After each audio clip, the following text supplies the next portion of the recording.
ఏందే నీ బాధ? అస్తమానం సతాయిస్తా ఉంటావు, ఏంటి నీ ప్రాబ్లం? అంటే నేను సతాయిస్తున్నానా? నేనేం మాట్లాడినా ప్రాబ్లం అయిపోతుంది నీకు. ప్రాబ్లం గానే ఉంది నాకు. నేను ఎప్పుడెప్పుడు విడిపించుకోవాలని నాకు. ఓహో, తమరు గారు అలా ఫిక్స్ అయ్యారనమాట. సరే అయితే నాకు కూడా నువ్వు వద్దు. సరే నాకు కూడా నువ్వు వద్దు. అరే మళ్ళీ గొడవ? అసలు ఎందుకు గొడవ పడుతున్నారా?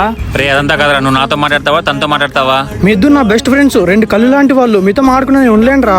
రే అదంతా కాదురా, నువ్వు నాతో మాట్లాడతావు వాడితో మాట్లాడతావు డిసైడ్ చేసుకొని చెప్పు. ఇప్పుడు ఏం చేయాలి వీళ్ళు కలపాలంటే? ఐడియా మామా, వైషుకి కాలికి దెబ్బ తగిలి బ్లడ్ అంతా వస్తుందిరా. తగిలితే తగిలినిరా, నాకెందుకు చెప్తున్నావు? అవును నీకెందుకు చెప్తున్నా, మీకు గొడవ అయింది కదా.